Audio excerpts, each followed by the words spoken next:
함께 기도하시겠습니다. 살아계시는 거룩하신 아버지 하나님, 우리를 구원해 주신 것, 주의 자녀 삼아 주신 것, 천국의 소망을 갖고 살아갈 수 있도록 모든 것을 허락하신 것 진심으로 감사 찬양을 드립니다. 이 시간 주의 은혜를 기억하고 주님 안에서 살아가고자 한자리에 함께 모였습니다. 세상 끝날까지 우리와 함께 하시겠다는 주의 약속의 말씀을 붙잡고 모든 것을 의지합니다. 오늘 우리 가운데 두루 역사하여 주시고 이 시간 하나님의 영광만을 우리 가운데 나타내 주시옵소서. 성령께서 우리 마음에 먼저 변화를 주시고 또 우리의 삶을 온전히 다스려 주셔서 우리가 어디에 있든지 주의 빛의 자녀답게 살아갈 수 있도록 늘 도와주시기를 주님 앞에 기도합니다. 우리의 연약함, 우리의 어리석음, 또 우리의 한계를 슬퍼하고 오직 주님 안에서 더욱 살아가고자 결심하며 주님의 도움을 간절히 구합니다. 죽은 자를 살리시는 능력으로 주관하시며 그 옛날 천지를 무에서 요로 말씀으로 창조하셨던 것처럼 우리의 삶에 변화를 주시고 더욱더 생명을 풍성히 부어주시기를 오직 주님께 간구합니다. 무엇보다 아직 구원 얻지 못한 이뤄진 영혼들, 특별히 우리 주변의 가족과 이웃과 친지의 영혼을 생각하고 주님 앞에 더욱 간절히 기도합니다. 주 예수를 믿으면 너와 내 집이 구원을 얻으리라는 약속의 말씀이 우리 가정에 이루어지며 우리 각 가정에 주님이 가장이 되어 주셔서 모든 일을 다스려 주시기를 주님 앞에 부탁을 드립니다. 오늘 함께한 이 시간 마지막 때를 살아가는 지혜를 주시고 또 주님 안에서 살 수 있는 능력을 베풀어 주시기를 더욱 주님께 의지하고 모든 것을 부탁을 드립니다. 저희를 사랑하시고 늘 함께 하시는 우리 구주 예수님 이름으로 기도합니다. 아멘. 네, 함께 신약성경 빌레몬서 찾겠습니다. 빌레몬서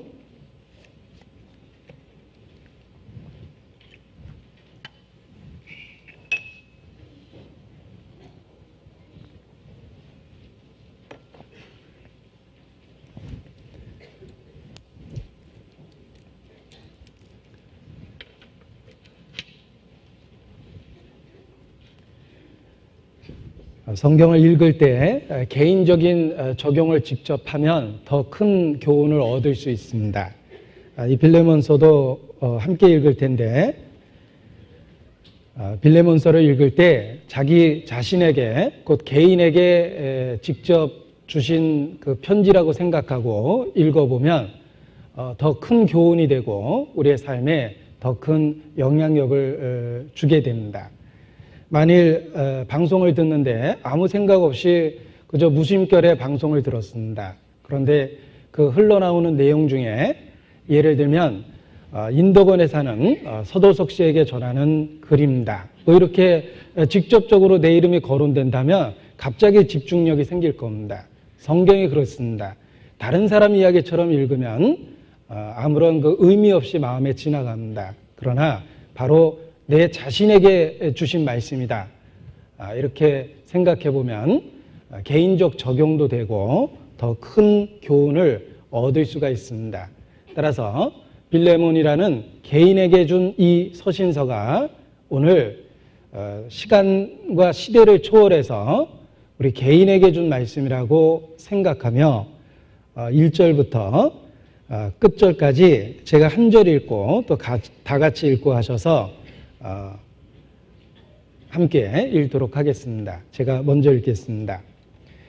그리스도 예수를 위하여 갇힌 자 된 바울과 및 형제 디모데는 우리의 사랑을 받는 자여 동역자인 빌레몬과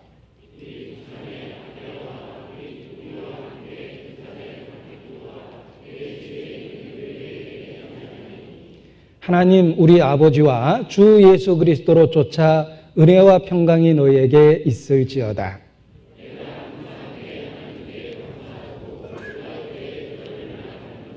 주 예수와 및 모든 성도에 대한 내 사랑과 믿음이 있음을 들음이니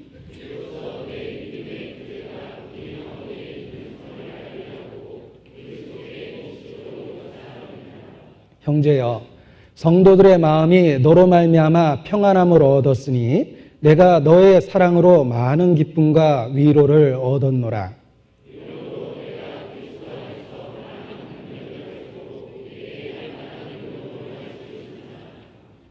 사랑을 인하여 도리어 강구하노니 나이 많은 나 바울은 지금 또 예수 그리스도를 위하여 갇힌 자 되어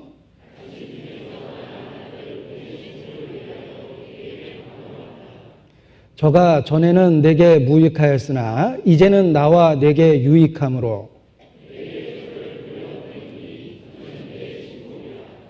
저를 내게 머물러 두어 내 복음을 위하여 갇힌 중에서 내 대신 나를 섬기게 하고자 하나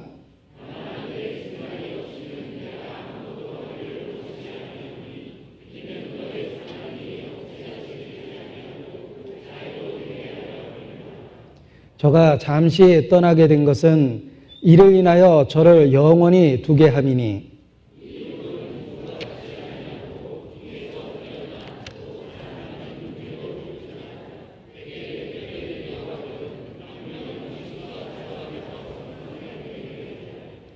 그러므로 내가 나를 동무로 할진대 저를 영접하기를 내게 하듯 하고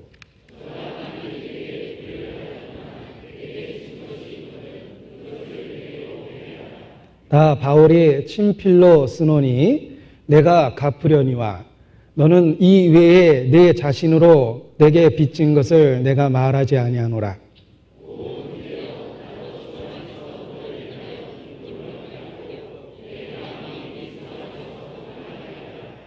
나는 내가 순종함을 확신함으로 내게 썼노니 내가 나의 말보다 더 행할 줄을 아노라.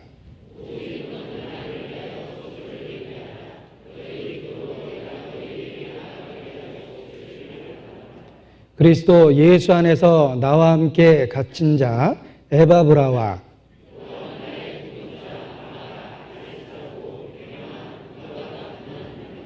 함께 읽겠습니다. 우리 주 예수 그리스도의 은혜가 너희 심령과 함께 할지어다. 긴 본문을 읽었습니다. 아마 올해 중에 가장 많이 성경을 읽으신 분도 혹 계실 겁니다. 회개하셔야 되겠습니다. 자, 같이 성경 긴 본문을 읽었는데 이 빌레몬서는 바울이 쓴 14권의 서신서 중에 하나입니다. 그리고 특별한 것은 감옥에 있을 때 쓴 글 중에 하나이기도 합니다. 에베소서, 빌립보서, 골로새서 이와 같은 서신서를 옥중서신이라고 분류를 합니다. 그 이유는 바울이 로마에 투옥된 그때 기록된 성경이기 때문에 그렇습니다. 빌레몬서 역시 그 내용을 통해서 알 수 있는 것처럼 바울이 감옥에 있을 때 쓴 그 서신서 중에 하나입니다.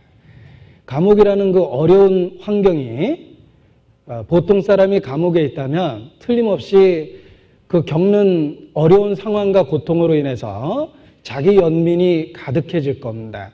자기 상황과 신세를 불평하고 자기 처지에 대해서 비관하기 쉬운 그런 장소임에 틀림이 없습니다. 그러나 바울은 감옥에서 자기 자신에 대해서 연민한 것이 아니라 그는 교회를 걱정하고 성도 하나하나의 신앙을 걱정했습니다.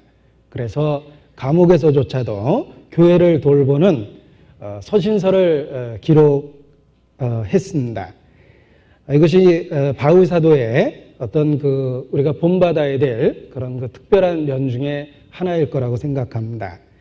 만약 바울이 감옥에 갔던 일이 혹 없었더라면 옥중서신이라고 일컬어지는 그 귀한 성경도 우리에게 주어지지 않았을 겁니다.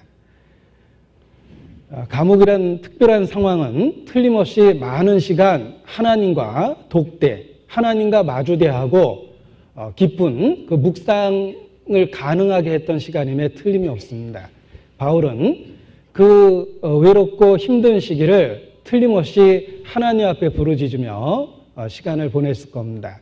그리고 하나님은 그 어려운 처지에 있는 바울에게 더 큰 은혜를 나타내 줬을 겁니다. 그래서 교회의 깊은 비밀을 담고 있는 여러 옥중 서신들이 기록될 수 있었다라고 생각을 합니다. 성경 다음으로 기독교 안에서 많이 읽혀지는 존 버년의 철로 역정도 10여 년 이상 존 버년이 감옥에 있을 때 기록한 것이다 라고 교회 역사 속에 알려져 있습니다. 철로 역정은 읽어보면 그 내용에 깊이가 있고 우리 모두가 경험할 수 있는 그런 영적 갈등과 해답에 대한 이야기들이 있습니다. 그러한 큰 교훈을 담고 있는 글들은 하나님과의 깊은 교제 안에서만 가능합니다. 그것이 감옥이라는 특별한 상황 안에서 기록될 수밖에 없었다 이렇게 말할 수 있습니다. 우리의 어려운 처지가 사실 신앙적으로 손해보는 것이 아니라 오히려 역설적이지만 하나님과 더 친밀한 가장 가까이 있는 그런 시간을 보내는 특별한 시기가 될 수 있습니다. 예를 들면 사고를 당했을 때, 병상에 있을 때 또는 가정적인 큰 위기의 시간에 우리의 기도가 달라지고 우리의 기도가 살아있게 됩니다. 그리고 그 일을 겪고 난 이후에 생각해 보면 하나님과 가장 가까이 있었던 시기다라는 생각을 하게 됩니다. 사실 우리가 육체적인 자세로 하늘을 마주대하고 있는 자세는 죽어서 이렇게 누워 있을 때라고 생각합니다. 죽어서 눕게 되면 저절로 자세가 하늘을 향하게 됩니다. 그런데 병상에서도 동일하게 주로 침대에 누워 있기 때문에 하늘을 그대로 대하고 있는 자세가 됩니다. 그런데 우리의 육체의 모습만 그런 것이 아니라 어려운 시기에 우리의 마음과 생각이 그렇습니다. 그래서 이 감옥이라는 특별한 시기도 그 고통스러운 상황이 오히려 하나님과의 깊은 교제를 가능하게 했다. 그 결과로서 바울의 영성이 더 깨어날 수 있었고 교회에 대한 그 깊은 비밀을 담고 있는 여러 서신서를 기록하거나 아니면 개인에 대한 사랑을 더 깊게 느낄 수밖에 없는 그런 그 교훈을 얻었다고 생각을 합니다.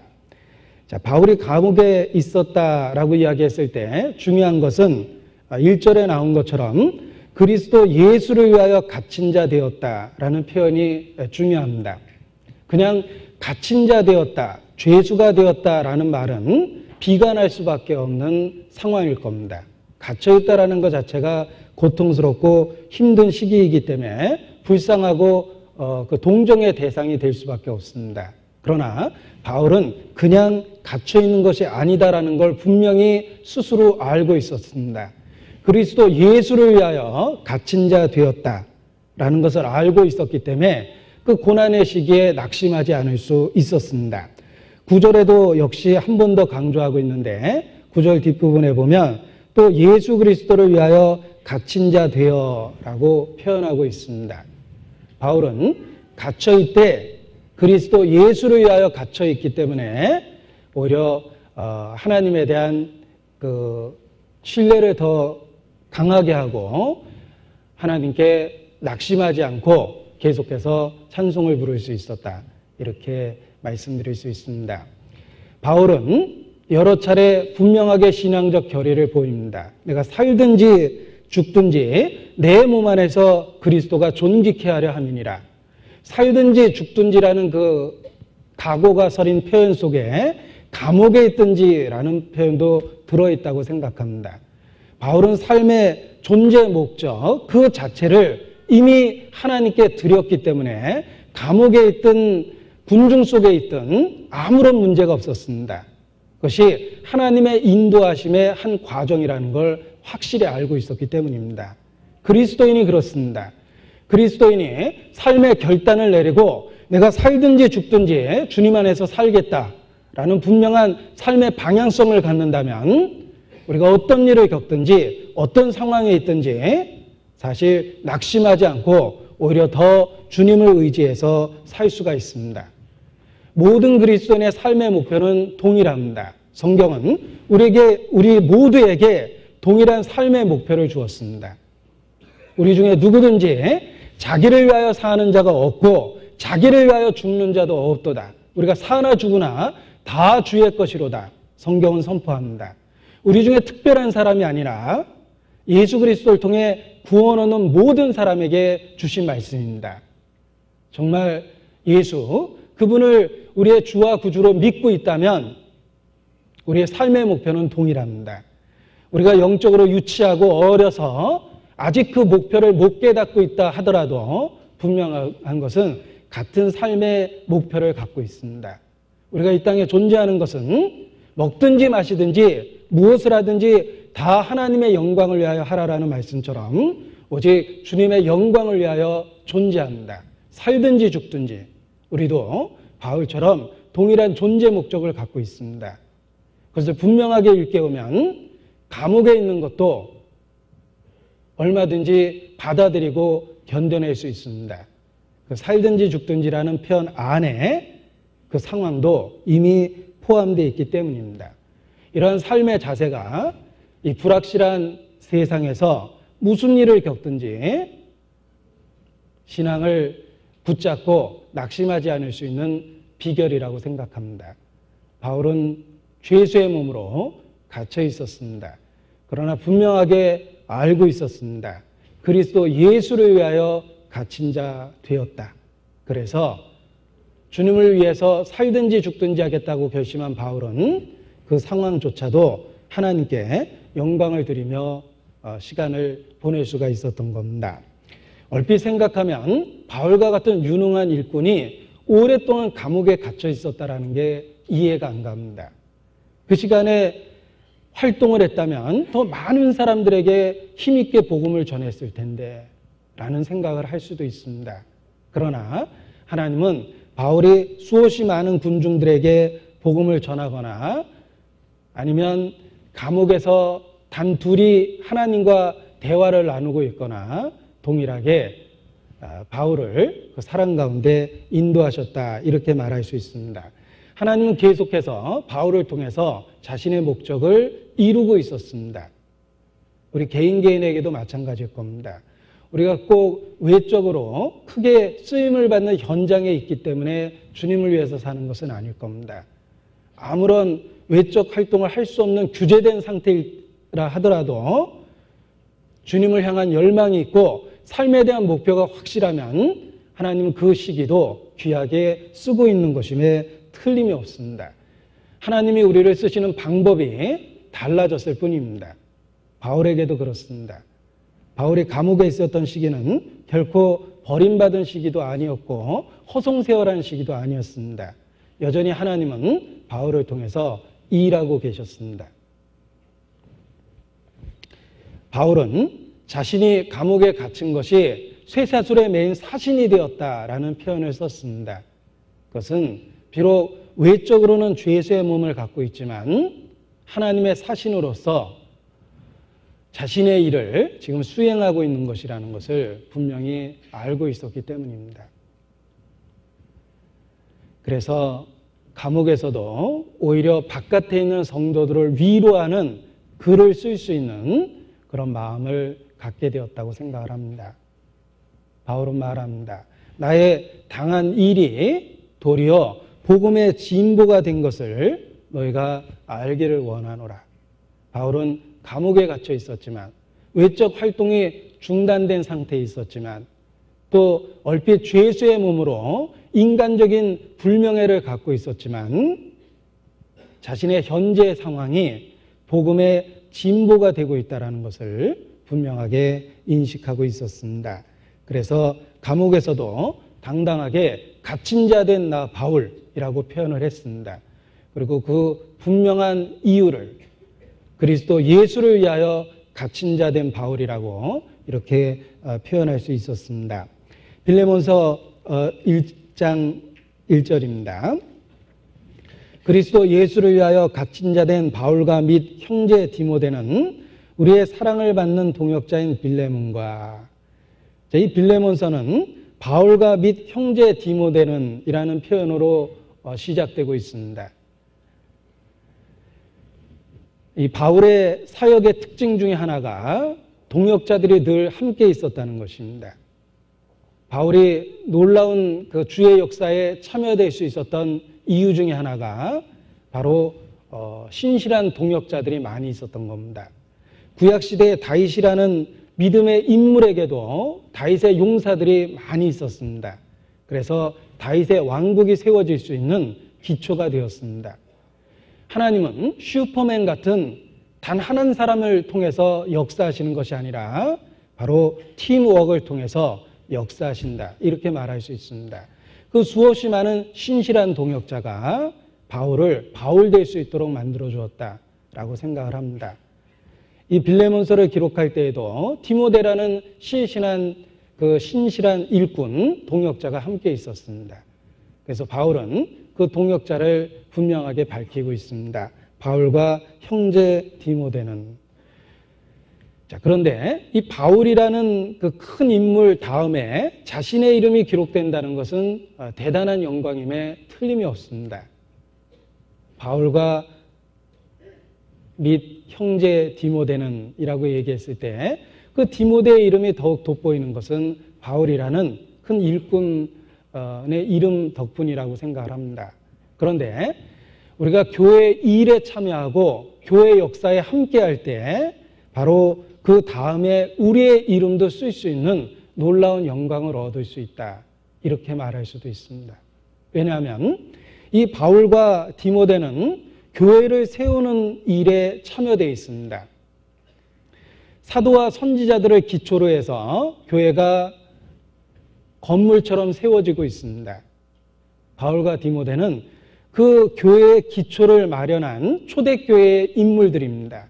그리고 우리는 그 건물이 완성돼가는 이 마지막 시대를 살고 있습니다. 따라서 같은 교회라는 신성한 건물을 우리도 짓고 있기 때문에 우리가 참으로 복음의 역사에 참여되어 있다면 이 이름 다음에 우리 이름을 쓸 수 있는 영광을 주신다라고 생각을 합니다. 바울과 및 형제 디모데와 그리고 자신의 이름이 쓰일 수 있다는 게 얼마나 큰 영광입니까? 이 시대에 교회가 세워지는 일에 참여될 때 그런 영광에 참여될 수가 있습니다. 우리가 예를 들면 여러 사람이 함께 그린 그림이 있다라고 얘기했을 때 그 그림에 중요한 작업을 하는 분도 있습니다. 예를 들면 밑그림을 그린 사람은 전체적인 구도를 잡고 중요한 역할을 했을 겁니다. 그리고 이제 각각 일을 나눠서 색깔을 입힌다고 했을 때 어떤 사람은 눈에 띄는 큰 건물의 색깔을 입히기도 할 겁니다. 그러나 비록 그 그림의 작은 부분이지만 풀 한 포기의 꽃송이라도 내 손으로 그렸다고 가정했을 때 우리는 그 그림이 완성됐을 때 함께 영광을 누릴 수가 있습니다. 이 그림에도 이 그림이 만들어질 때 나도 참여되어 있었다라고 우리는 이야기하고 그 그림을 함께 즐길 수가 있을 겁니다. 교회라는 큰 건물이 세워지는 역사 속에 바울과 디모데 같은 일꾼이 있었습니다. 그리고 이제 그 교회라는 건물이 완성되는 이 마지막 때 우리 모두가 하나님의 교회의 일꾼으로 부름을 받았습니다. 우리가 자기의 역할을 충성되고 신실하게 한다면 그 교회가 완성되었을 때 같은 영광을 누리게 되는 겁니다. 그래서 바울과 및 형제 디모데와 그리고 자신의 이름이 그곳에 나타날 수 있는 영광에 참여되는 것입니다. 우리가 교회라는 놀라운 역사 속의 일부분이라는 걸 기억하셔야 됩니다.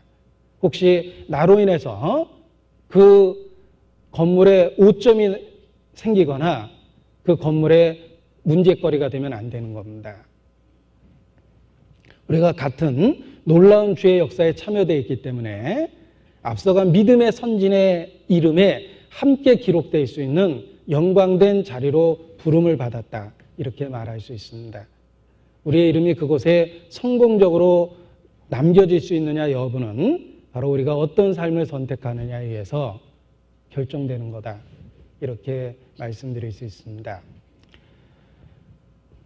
조금은 세속적인 예지만 스티븐 스필버그라는 영화 감독이 조스라는 영화를 만들었습니다. 그런데 그 영화가 만들어질 때 많은 사람들의 그 참여를 유도했답니다. 뭐 투자를 받기도 했지만 거기에 출연한 모든 사람들에게 이익을 나눠주겠다라는 특별한 제작 방식을 취했답니다. 그런데 한 사람이 우연히 그 영화에 아주 작은 그 역할로 출연을 했답니다. 눈에 띄지도 않을 만한 작은 역할이었는데 재미난 건 그 영화가 재상영될 때마다 생기는 이익이 늘 통장에 조금씩 계속해서 들어오더라. 이런 이야기를 들어본 적이 있습니다.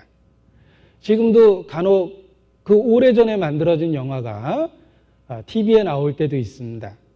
그럴 만큼 전 세계에서 널리 알려진 영화임에 틀림이 없습니다. 그런데 그 영화에 잠깐 참여했던 그 일로 인해서 평생에 그 영화가 존재하는 한 이익에 계속해서 참여되어 있다. 자기에겐 특별한 기회였다라는 이런 그 예입니다. 하물며 이 땅에서의 일도 그러한 그 이익을 오랫동안 볼 수 있는 경우가 있는데 우리가 이 교회가 완성되는 그 과정 속에 참여되어 있다면 영원한 상급과 영광을 누릴 것임에 틀림이 없습니다. 그래서 성경에 있는 큰 일꾼들을 볼 때마다 그들이 교회라는 큰 건물에 중요한 기초공사를 했다면 우리가 이 시대에 그 마무리를 하고 있는 거구나라는 생각을 하면서 우리 자신을 더 일깨울 수가 있습니다. 어떤 이러한 큰 건물이 지어질 때 중요한 일을 한 사람도 있을 겁니다. 예를 들면 기초공사에 참여하고 토목공사에 참여하고 기둥이 세워지는 일에 참여할 수도 있지만 이 건물이 거의 완성될 쯤에 타일을 붙이고 청소를 하는 일에 참여된 분도 있을 겁니다. 아무튼 건물이 완성되면 이 건물이 존재하는 한 이 건물이 지어질 때 나도 함께 수고했다라는 기쁨을 늘 누릴 수가 있습니다. 영적인 건물, 교회가 세워지는 과정도 그러합니다. 그래서 이 초대교회 일꾼들의 모습을 볼 때 우리도 동일한 영광에 참여할 기회를 이 시대에 갖고 있다라는 생각도 하게 됩니다. 이 바울 사역의 특징 중에 하나가 팀워크라고 말씀을 드렸습니다. 바울은 혼자 활동했던 그런 그 1인 특공대가 결코 아닙니다. 많은 신실한 함께한 동역자들이 있었기에 바울이 그 시대에 바울과 같은 큰 일꾼이 됐다. 이렇게 말씀드릴 수 있습니다. 우리는 23절부터 나오는 그 많은 바울의 동역자의 이름들을 확인해 볼 수가 있습니다. 이 바울 서신서 곳곳에 함께했던 동역자들의 이름이 일일이 거론되고 있습니다. 그것은 결코 바울 홀로 한 그 놀라운 역사가 아니라는 것을 성경 스스로가 밝히기 위해서 그렇다라는 생각을 하게 됩니다. 그리고 또 바울과 형제 디모데라는 표현 속에서 이 교회의 균형을 발견할 수도 있습니다. 바울은 이제 스스로 나이 많은 나 바울이라고 표현할 만큼 나이가 많이 들어 있습니다. 그리고 그에 비하여 디모데는 젊은 일꾼이었습니다. 이 교회를 세워나가는 그 일꾼들의 모습 속에 이러한 균형이 맞춰져 있다라는 것도 알 수가 있습니다. 그 나이 들었다라는 원숙함이나 지혜도 보이고 디모데와 같은 패기와 어떤 그 활기 넘치는 모습도 젊음도 보이는 겁니다. 그래서 주님은 그 균형을 가지고 교회 역사를 이루어 나가셨다라는 것도 알 수가 있습니다. 이 바울의 훌륭한 면 중에 하나는 사역 중에 다음 세대를 준비했다는 겁니다. 그래서 젊은 일꾼 디모데를 함께 하는데 많은 시간을 보냈습니다. 예수님도 그러했습니다. 예수님의 사역의 특징은 12제자와 거의 많은 시간을 보냈다는 것입니다. 그래서 이 복음의 그 다음 세대를 준비했다라고 말할 수 있습니다. 삼국지에 나오는 제갈공명은 훌륭하고 놀라운 그 재능을 갖고 있습니다. 그러나 제갈공명의 치명적인 단점이 거론됩니다. 그것은 다음 세대를 준비하지 않았답니다. 그래서 제갈공명이 죽자마자 나라는 혼란에 빠졌고 나라는 망하게 됐습니다. 그것이 그 똑똑한 제갈공명의 치명적 실수였습니다. 그러나 바울은 주님이 준 지혜가 있었기 때문에 항상 또 다른 충성된 증인을 세우고 그들을 훈련하는 데 많은 시간을 보냈습니다. 그래서 바울 서신서에도 충성된 사람들에게 이 들은 바 말씀을 또 부탁하라. 그들이 또 다른 사람을 가르칠 수 있으리라. 때가 오래된 거로 너희가 마땅히 선생이 되어야 하는데 라는 표현을 썼습니다. 우리가 새롭게 구원받은 사람을 세워나가고 그가 시간을 거쳐서 또다시 교회 일꾼이 되는 모습을 보는 것은 교회 생활의 또 하나의 즐거움일 거라고 생각합니다. 혹 우리 자신을 통해서 누군가가 구원을 받고 그리고 그 사람이 성장하는 모습을 볼 때 우리는 그 옆에서 기쁨을 함께 누릴 수가 있습니다. 그래서 자신의 구원으로 만족하는 것이 아니라 또다시 내 주변에 나를 통해서 구원받은 사람들을 세워가는 과정 속에도 참여해야 된다라는 생각도 하게 됩니다. 빌레몬서 다시 보겠습니다. 여기에 특별한 사람을 거론하고 있습니다. 제목 자체가 빌레몬서라는 제목이 붙은 것처럼 첫 번째 수신자는 빌레몬이라고 일컬어지는 사람입니다. 그런데 이 빌레몬은 가장 모범적이고 이상적인 모습으로 묘사되어 있습니다. 왜냐하면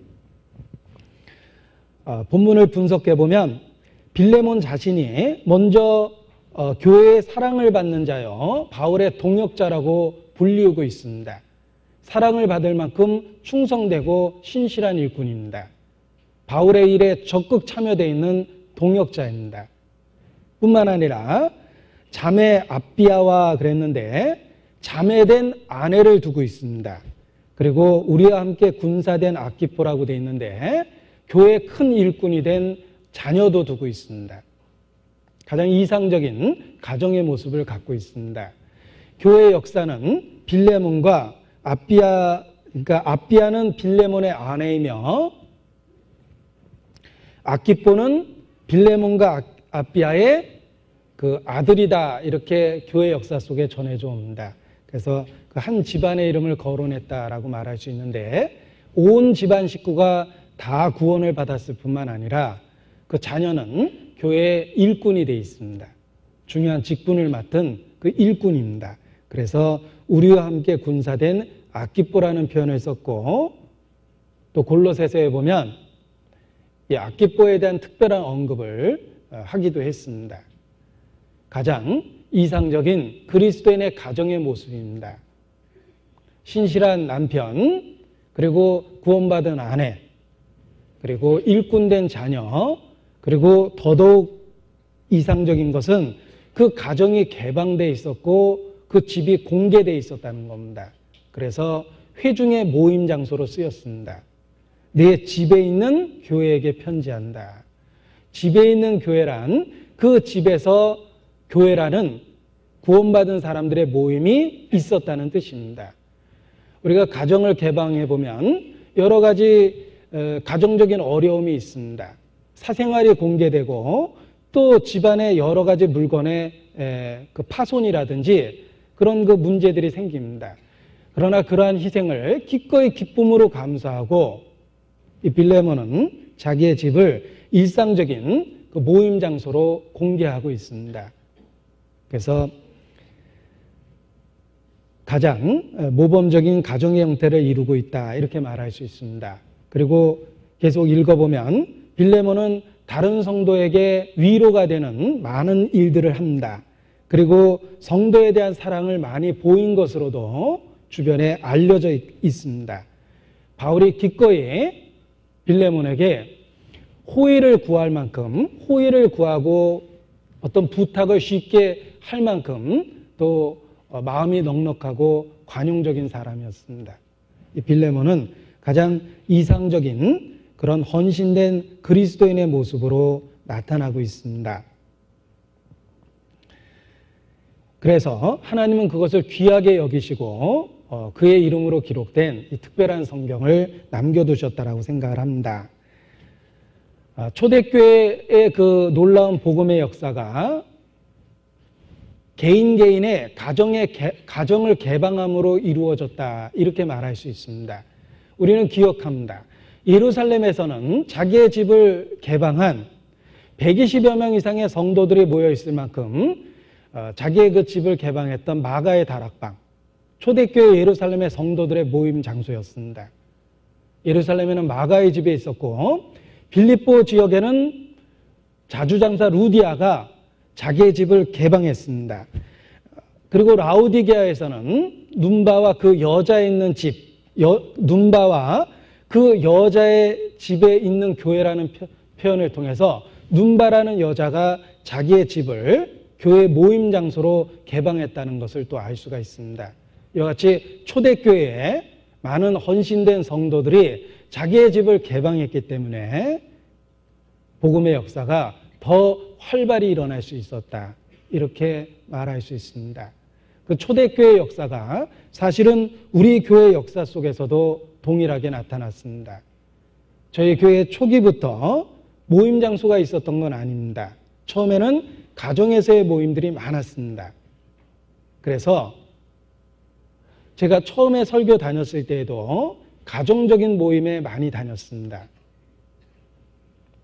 예를 들면 군산에 모임이 생겼을 때도 아파트 한 가정에서 모임이 있었고, 속초도 한 가정에서의 모임이 있었습니다.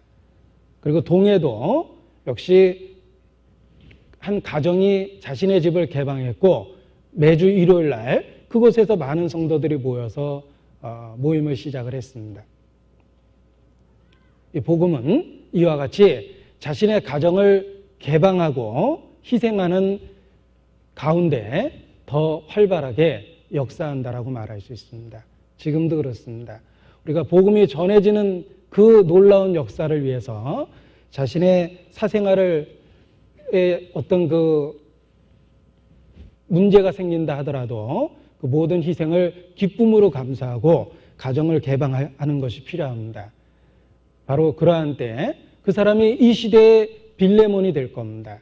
그리고 하나님은 빌레몬의 그러한 희생을 귀하게 여기고 성경에 기록했던 것처럼 영원한 세계에서 틀림없이 그 상급을 잊지 않고 갚아주실 거라 확신을 합니다.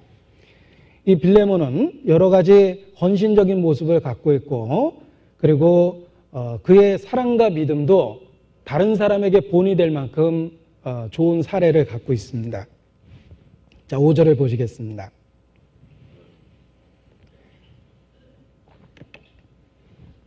주 예수와 및 모든 성도에 대한 내 사랑과 믿음이 있음을 들음이니 이로써 내 믿음의 교제가 우리 가운데 있는 선을 알게 하고 그리스도께 미치도록 역사하느니라. 형제여, 성도들의 마음이 너로 말미암아 평안함을 얻었으니 내가 너의 사랑으로 많은 기쁨과 위로를 얻었노라. 자, 여기 빌레몬의 그 신앙을 표현하면서 사랑과 믿음이라는 말을 핵심 단어로 사용하고 있습니다.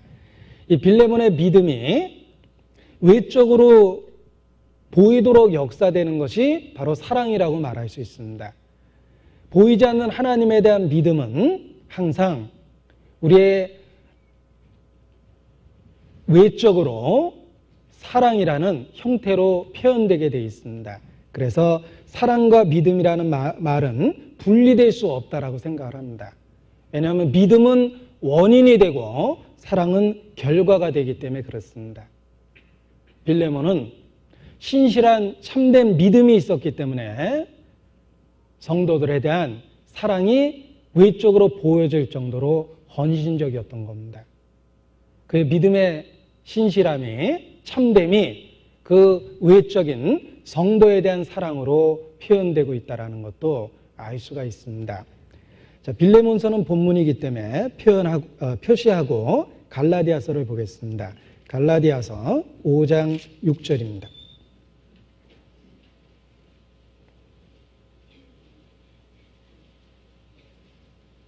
갈라디아서 5장 6절.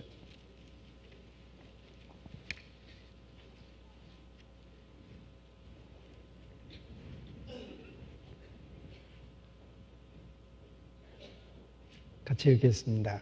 그리스도 예수 안에서는 할례나 무할례가 효력이 없되 사랑으로서 역사하는 믿음뿐이니라. 자, 할례나 무할례는 교리적인 변론을 할 수 있는 주제일 겁니다. 그러나 어떤 면에서 그런 교리적인 변론이 아무런 의미가 없다. 정말 중요한 것은 사랑으로서 역사하는 믿음이다. 이렇게 말하고 있습니다. 믿음, 하나님과의 보이지 않는 관계는 항상 외적으로 다른 성도에 대한 사랑으로 표현될 수밖에 없습니다. 믿음은 사랑으로서 역사합니다. 따라서 바울은 이 사랑과 믿음이라는 단어를 함께 쓰기를 좋아했습니다. 바울의 서신서를 읽어보면 믿음이라는 말을 단독으로 쓰는 경우도 있지만 바로 믿음, 사랑, 소망이라는 이런 단어를 함께 자주 사용을 합니다. 그것은 분리될 수 없는 관계를 갖고 있기 때문에 그렇습니다. 참된 믿음이 살아있는 소망을 만들고 참된 믿음이 역사하는 사랑을 만들어내기 때문입니다. 그래서 사랑으로 역사하는 믿음이다. 빌레몬의 참된 신앙이 바로 성도에 대한 사랑으로 표현되고 있습니다. 예수께서도 너희가 서로 사랑하면 사람들이 너희가 나의 제자임을 알리라라고 말씀하셨습니다. 너희가 서로 사랑하면 사람들이 너희가 나의 제자임을 알 것이라고 이렇게 말씀하신 것을 생각해 보십시오. 우리가 교리적으로 올바른 고백을 한다고 참된 그리스도인이라고 인정받기가 어렵습니다. 그러나 우리가 그 믿음을 생활화해서 정말 서로 사랑하는 그 마음과 생활을 한다면 사람들은 우리 속에 참된 진리가 있다는 것을 결코 부인할 수 없을 겁니다. 너희가 서로 사랑하면 사람들이 너희가 나의 제자임을 알 거라고 이렇게 말씀하십니다. 이 빌레몬이 모든 성도에 대한 사랑을 외적으로 표현한 것은 그가 참된 믿음을 갖고 있었다는 증거이기 때문에 바울은 그의 믿음에 대한 그 확신을 합니다. 그래서 기꺼이 자신의 부탁을 들어줄 거라는 확신과 함께 바울이 편지를 쓴 것입니다. 자, 빌레몬서 7절입니다.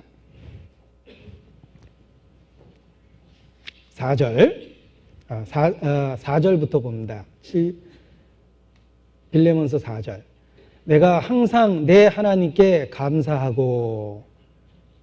자, 이 빌레몬의 그 선행 또 성도들에 대한 헌신적 그 모습을 보면서 바울은 먼저 하나님께 감사한다라는 표현을 썼습니다. 이것은 그 빌레몬의 삶의 변화를 일으킨 주체가 하나님 자신이라는 걸 먼저 일깨운 겁니다. 그래서 빌레몬의 놀라운 그 삶의 변화를 보면서 하나님께 감사하고 빌레몬을 위한 중보의 기도를 드리고 있습니다. 자, 비슷한 그 교훈을 주는 다른 본문을 하나 찾겠습니다. 고린도 후서 9장입니다. 고린도 후서 9장 12절.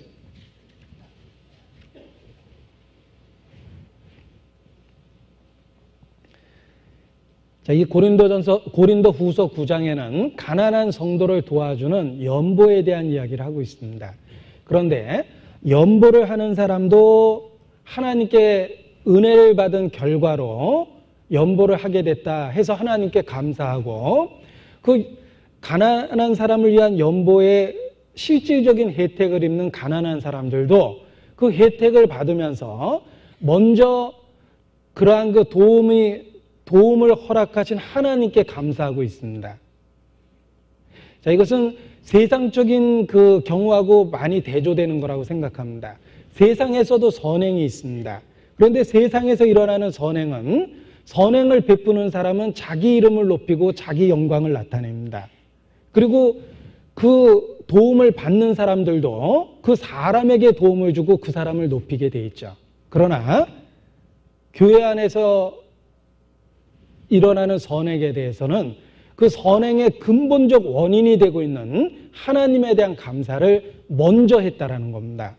그래서 헌금을 하는 사람들도 표현하기를 하나님의 은혜가 우리에게 넘쳐서 헌금을 하게 됐으니 하나님께 감사한다, 이렇게 표현한 거고, 그 헌금의 혜택을 입는 사람들도 말하기를 하나님께서 다른 성도들을 수단과 도구와 방편으로 해서 우리에게 도움을 주시니 하나님께 먼저 감사한다라는 그런 마음을 갖게 된 겁니다.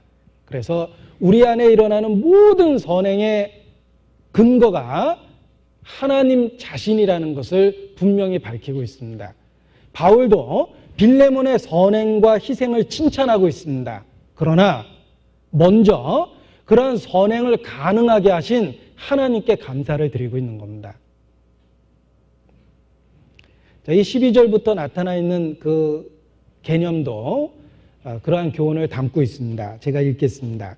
이 봉사의 직무가 성도들의 부족한 것만 보충할 뿐 아니라 사람들의 하나님께 드리는 많은 감사로 인하여 넘쳤느니라.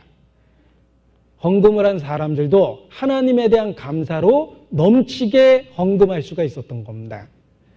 이 직무로 증거를 삼아 너희의 그리스도의 복음을 진실히 믿고 복종하는 것과 저희와 모든 사람을 섬기는 너희의 후한 연보를 인하여 하나님께 영광을 돌리고, 또 저희가 너희를 위하여 간구하며 하나님의 너희에게 주신 지극한 은혜를 인하여 너희를 사모하느니라. 자, 이것이 우리 안에서 주고받는 선행에 대한 올바른 개념입니다. 우리가 선을 베풀 때에도 내가 선을 베풀 수 있는 환경이 있고 마음을 주셨다는 것에 대해서 감사를 해야 됩니다. 먼저 하나님께. 그리고 그 혜택을 입는 사람들도 먼저 하나님이 그러한 그 선행을 일으켰다는 걸 기억하고 하나님께 감사를 해야 됩니다. 그리고 그 선행의 도구가 된 사람들에게 그 다음으로 감사를 하는 것이 필요합니다. 바울은 빌레몬을 칭찬하면서도 마찬가지 원칙을 따랐습니다. 그래서 빌레몬서 4절에 내가 항상 내 하나님께 감사하고, 이 빌레몬의 호의와 선행과 희생과 수고를 생각하니까 그러한 성도를 우리 가운데 주신 것에 대해서 하나님께 먼저 감사를 했던 겁니다. 그리고 그 선행이 지속될 수 있도록 빌레몬을 위해서 기도하겠다고 말했고, 그리고 빌레몬에게 대한 격려의 말을 남긴 겁니다. 이것이 우리 안에 주고받는 선행에 대한 올바른 개념입니다. 우리가 혹 세상처럼 선행을 하는 사람도 자기 이름을 나타내고 자기 명예를 높이고, 선행을 받는 사람도 인간적인 인사와 칭찬만으로 끝난다면 하나님과는 아무 상관없이도 그런 일은 일어날 겁니다. 그러나 교회 안에서의 선행과 수고는 다르다. 그 선행의 근본적 원인이 되신 주님을 먼저 찬양하는 것이 필요하다라는 것을 우리가 알 수 있습니다. 그리고 우리 자신도 이 빌레몬처럼 다른 사람에게 하나님께 감사할 이유가 된다면 우리 자신도 그러한 그 목표를 갖고 사는 것이 필요합니다. 그러니까 나의 존재, 나의 삶, 나의 희생, 수고, 이 모든 것들이 하나님께 감사할 제목이 될 수 있을 만큼 산다면 빌레몬처럼 살게 되는 거다, 이렇게 말할 수 있습니다.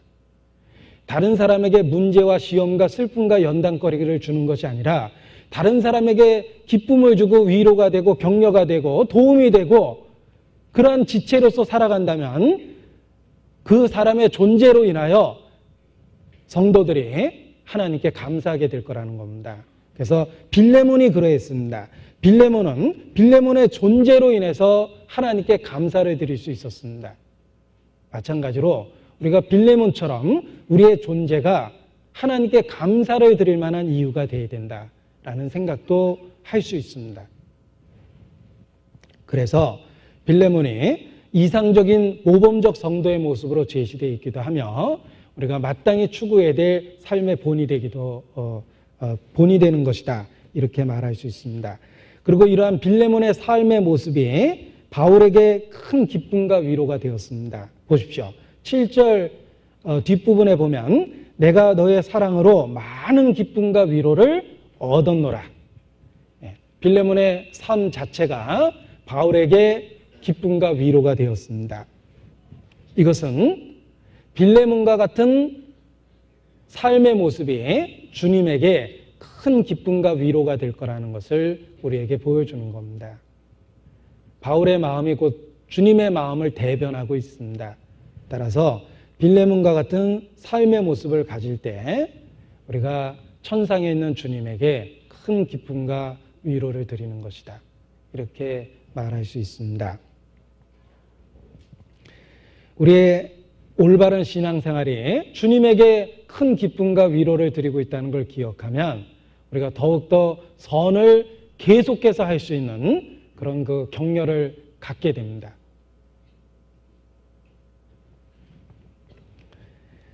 요한일서 3장을 보시겠습니다.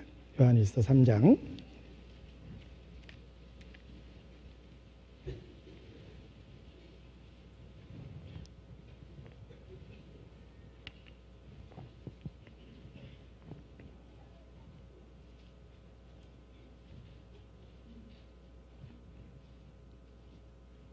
삼절 제가 읽겠습니다. 형제들이 와서 내게 있는 진리를 증거하되 내가 진리 안에서 행한다 하니 내가 심히 기뻐하노라. 내가 내 자녀들이 진리 안에서 행한다함을 듣는 것보다 더 즐거움이 없도다. 자, 이것이 사도의 마음입니다. 사도 요한의 마음입니다. 이 노년에 기록한 성경 중에 하나인데 이 사도의 마음이 자신의 자녀들이 그 주 안에서 함께 구원받은 그 성도들이 진리 안에서 행한다는 이야기를 들을 때 이 사도가 큰 기쁨을 느낀 겁니다. 이러한 마음이 주님의 마음입니다. 우리가 진리 안에서 행할 때 주님께 기쁨을 드리고 주님께 위로를 드리고 주님께 평안을 드리는 거다라는 생각을 하게 됩니다. 철이 난 자식이 부모에게 기쁨을 주기 위해서 여러 가지 노력을 합니다. 하물며 우리가 큰 은혜를 주님으로부터 받았는데 정말 주님께 작은 기쁨이나마 위로나마 드릴 수 있다면 마땅히 노력하는 것이 당연합니다. 우리가 진리 안에서 행할 수밖에 없는 이유가 우리를 구원하신 주님께 조금이나마 기쁨과 위로를 드릴 수 있는 방법이기 때문에 그렇습니다. 우리도 경험적으로 혹 우리의 자녀가 칭찬을 받게 되면 말할 수 없는 기쁨을 느끼게 됩니다. 주님의 마음이 그렇습니다. 우리가 진리 안에서 올바로 행할 때 천상에 있는 주님의 마음이 기쁨과 위로를 얻는 것이다 라는 생각을 하게 됩니다. 빌레몬서 다시 보겠습니다. 이 빌레몬서에는 중요한 등장인물이 있습니다. 서신서를 기록하고 있는 바울, 지금 로마에 있으며 감옥에 있습니다. 그리고 이 서신서를 받고 있는 빌레몬은 지금의 터키, 그러니까 골로새 지역에 있었던 한 성도입니다. 거리가 상당히 떨어져 있습니다. 그리고 또 하나의 중요한 등장인물이 나오는데 그가 오네시모입니다. 이 오네시모는 빌레몬의 종이었습니다. 이 빌레몬은 가정을 교회를 위해서 개방할 만큼 큰 집을 갖고 있었습니다. 경제적인 여유가 있었고 노예를 둘 만한 부자였습니다. 이 오네시모라는 사람은 바로 빌레몬의 종이었는데 어떤 상황인지 지금은 로마에 있는 바울 곁에 있습니다.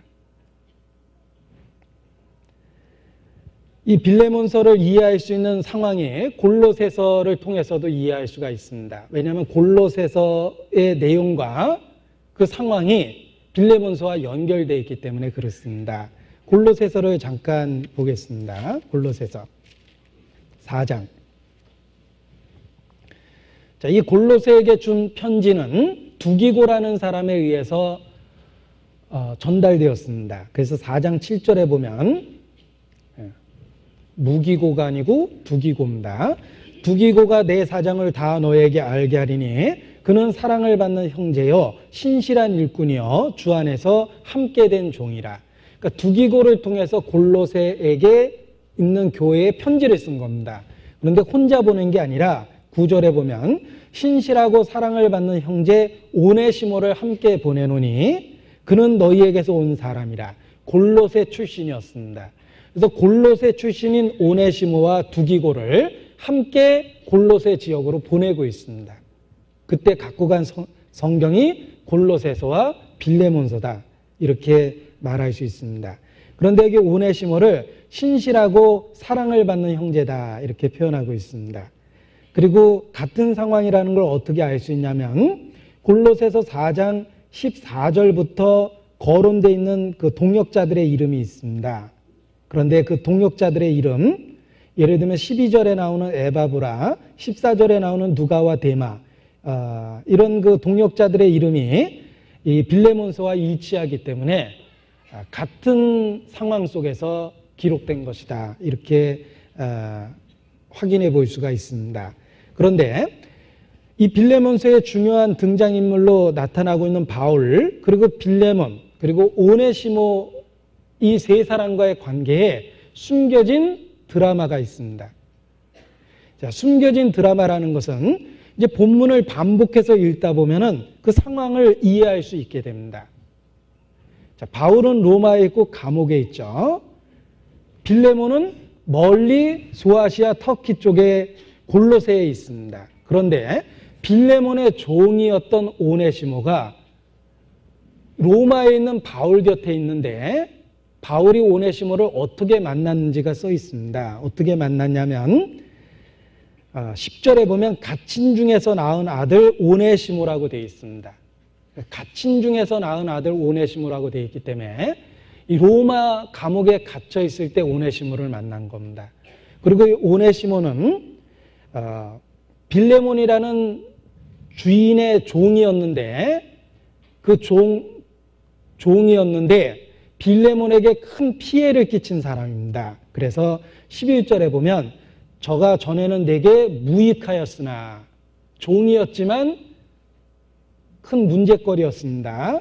그리고 18절에 보면 저가 만일 내게 불의를 하였거나 내게 진 것이 있거든 그랬죠. 종이고 게다가 범죄한 종이었습니다.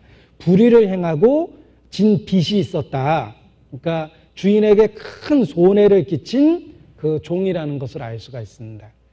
그래서 이러한 상황이 이 세 사람과의 그 관계 속에 숨겨진 드라마가 있다라고 이렇게 말합니다. 그리고 그 숨겨진 내용을 종합해 보면 이와 같습니다. 오네시모는 빌레몬의 종이었지만 사고뭉치였습니다. 무익한 종이라고 했죠. 게다가 불의를 행하고 빚을 진 것이 있다라는 말처럼 주인에게 큰 피해를 주고 도망친 겁니다. 도망쳤다가 어떻게 흘러다니다가 로마까지 왔고 로마 감옥에 있는 바울을 만났습니다. 그리고 바울이 감옥에 있을 때 오네시모를 만나서 오네시모에게 전도를 했습니다. 전도하고 보니까 당신 어디에서 왔어? 골로새입니다. 골로새? 거기 우리 성도들이 많은데 골로새 어디에서 왔어? 사실은 제가 빌레몬이라는 사람의 종이었습니다. 빌레몬? 그러면 그 사람이 혹 이런 빌레몬이 아니오? 뭐 이런 대화 속에서 그 관계를 알게 됐던 겁니다. 여기 제가 숨겨진 드라마가 있었다고 그랬는데 그런 그 관계 속에서 바울이 오네시모를 위해서 옛 주인이었던 빌레몬에게 편지를 써준 겁니다. 자, 그런데 이 숨겨진 드라마가 하나님의 오묘한 섭리를 나타냅니다. 여러분 우리 자신이 오네시모라고 가정을 해보죠. 골로새에 있었던 오네시모가 그때는 구원을 못 받았습니다. 아마도 그 주인이 구원받았다는 것을 들을 기회도 있었을 겁니다. 왜냐하면 이 빌레몬의 집은 복음이 오래전에 들어온 게 틀림없습니다. 그 아들이 일꾼이 될 만큼 오랜 시간이 흘렀기 때문에 오네시모는 틀림없이 자기 주인의 집에서 성도들이 모이는 것을 보았을 것이고, 그리고 틀림없이 말씀을 들을 기회가 있었을 겁니다. 그러나 그때는 무익한 사람이라는 말처럼 아무런 관심도 없었고, 오히려 그 후에 주인에게 큰 피해를 주고 도망을 간 겁니다. 그런데 도망 다니다 로마까지 왔다가 감옥에 있는 바울을 정말 기가 막히게 만났습니다. 그리고 바울에 있는 감옥에 있는 바울에게, 바울에 있는 감옥에게가 아니죠. 한계를 느낍니다. 감옥에 있는 바울에게 직접 상담을 받고 구원을 받았습니다. 그런데 우리 자신이 오네시모라고 생각하면 정말 자신이 구원받은 것이 하나님의 놀라운 은혜라는 걸 깨달을 겁니다. 왜? 골로새와 로마라는 지역의 차이를 보십시오. 그 엄청나게 먼 거리를 초월해서 복음이 자기를 찾아온 겁니다. 그리고 그것도 교회 역사 속에 가장 널리 알려진 바울이라는 인물을 직접 만나서 그에게 복음을 들었으니 구원받았을 때 엄청난 감격을 했을 겁니다. 로마까지 와서 감옥에 있는 바울을 만나서 직접 말씀을 듣고 구원을 받았다는 것 자체가 오네시모에게는 거의 기적과 같은 하나님의 인도하심입니다. 그런데 이 기적이 오네시모에게만 있었던 건 아닙니다. 우리 자신이 구원받은 사건을 잘 생각해 보면 정말 수없이 많은 상황 변수가 엮어져서 우리가 말씀을 듣고 구원을 받게 된 겁니다. 우리가 구원을 받게 된 그 과정 하나하나도 살펴보면 하나라도 틀어지면 안 될 만한 일들이 틀림없이 많았습니다. 그럼에도 불구하고 그 모든 상황 변수가 연결돼서 마침내 우리가 복음을 듣고 구원을 받았습니다. 구원을 받고 곰곰이 생각해 보면 하나님의 놀랍도록 섭리 가운데 우리 자신을 인도했다라는 것을 깨닫게 됩니다. 하나님의 세밀한 설계가 있었던 겁니다. 우리 자신에 대해서 하나님이 놀라울 정도로 계획하고 그 계획 가운데서 우리를 인도하셨다는 것을 발견할 수밖에 없습니다. 우리의 복잡한 인생 역정이 엮어져서 결국은 복음을 듣고 마음을 열고 복음을 깨닫게 된 겁니다. 이 오네시모처럼 극적인 과정 속에서 우리가 구원을 받았다라고 우리도 간증할 수 있습니다. 오네시모가 바울을 만나기까지의 인생 역정은 하나님의 놀라운 섭리 속의 인도하심입니다. 우리 자신이 복음을 듣게 된 것도 결코 우연이 아니요 우리에게 은혜 위에 은혜를 주시고 하나님의 세밀한 인도하심 덕분에 우리가 마침내 구원을 받았다라는 것을 깨달을 수가 있습니다. 하나님이 만든 모든 것은 우리의 감탄을 자아낼 만큼 놀라울 정도로 설계되어 있습니다. 이 대자연의 모든 것들이 정교하게 설계되어 있는데 하물며 우리 개인을 구원하신 섭리도 영적으로 세밀하게 설계된 것임에 틀림이 없습니다. 우리가 그러한 섭리를 발견하면 우리가 어떤 상황 속에 있든지 낙심하지 않고 하나님을 바라볼 수 있습니다. 그 섭리를 느끼게 해주는 또 다른 사례를 얼마 전에 책을 통해서 읽었던 적이 있습니다. 실화이기 때문에 더 마음에 와닿았습니다. 우리나라에서 6.25 때 있었던 일입니다. 한 전도사가 6.25가 발발하면서 많은 고생을 했습니다. 그리고 목숨을 걸고 그 피난길에 나서게 됩니다. 피난길에 나서서 적지를 뚫고 아군이 있는 쪽까지 계속 남쪽으로 내려왔습니다. 죽을 고생을 해서 내려와서 드디어 아군을 만났습니다. 미군을 만났습니다. 그런데 오해가 생겨서 북한 스파이일지도 모른다라는 그 오해를 받고 거제 수용소에 갇히게 됩니다. 완전히 절망적인 상황입니다. 아군을 만났는데, 죽을 고생을 해서 아군을 만났는데 오히려 스파이로 몰려서 포로 수용소에 갇히게 되었습니다. 그 수용소 안에 둘러보니까 자기의 적들이죠. 인민군들이잖아요. 그래서 절망합니다. 그러나 그 절망하는 가운데 하나님을 의지하게 되고 어느 날 섭리를 깨닫습니다. 함께 갇혀있는 괴뢰군들을 보니까 한 사람 한 사람이 너무나 순박한 사람들이었습니다. 전쟁에 동원돼서 희생된 사람이라는 걸 알았습니다. 게다가 조금 있다가 중공군이 개입하면서 수없이 많은 중공군들이 수용소 안에 들어왔습니다. 그 중공군들도 적으로 대했을 때는 괴물처럼 보였는데 수용소 안에 갇혀서 보니까 평범한 순박한 농사꾼들이었습니다. 어느 날 국가에서 나오라고 해서 나왔더니 뭐 술 한잔 먹이고 무기 하나 들리고 전방에 갖다 놨대요. 그래서 술 한잔 먹고 내려오다가 잡혔다. 뭐 이런 식이었답니다. 그래서 처음에는 괴물과 같은 적으로 여겼는데 한 사람 한 사람이 너무나 순박한 자기와 똑같은 평범한 사람이라는 걸 알았습니다. 그리고 자기가 원래 전도사라는 것을 다시 일깨웁니다. 자기는 전도하려고 이 땅에 존재했는데 가만히 생각해 보니까 하나님이 사람들을 제한된 공간에다 모아줬다는 걸 알게 됐습니다. 그래서 거기서 소명을 깨닫고 그 포로 수용소 안에서 그들에게 전도합니다. 위협도 받고 폭행도 당하고 많은 고난을 당합니다. 그러나 너무나 헌신적으로 그들을 도와줬기 때문에 마침내 사람들은 그가 전하는 메시지를 받아들여서 수용소 안에 교회가 생기게 됩니다. 그래서 인민군들이나 중공군들 중에 많은 사람들이 개종하고 예수님을 믿게 됐습니다. 그래서 거제 수용소 안에 교회를 만들고 거기서 목회를 하게 되는데 어느 날 자기가 억울하게 잡혔다는 것이 드디어 밝혀져서 석방 명령을 받습니다. 그런데 그걸 거절합니다. 왜냐하면 나는 전도하기 위해서 어차피 살아가는데 이 수용소 안에서 이렇게 전도가 잘 되는데 내가 나갈 이유가 뭐냐. 자기의 자유를 희생하고 개인적 유익을 포기하고 자기를 사랑했던 여인과의 사랑도 포기하고 그곳에 남아서 헌신적으로 계속해서 선교를 합니다. 그런데 너무 무리한 일정 때문에 석방을 눈앞에 두고 어느 날 쓰러져서 죽게 됐습니다. 그가 26년 8개월을 살다가 죽었답니다.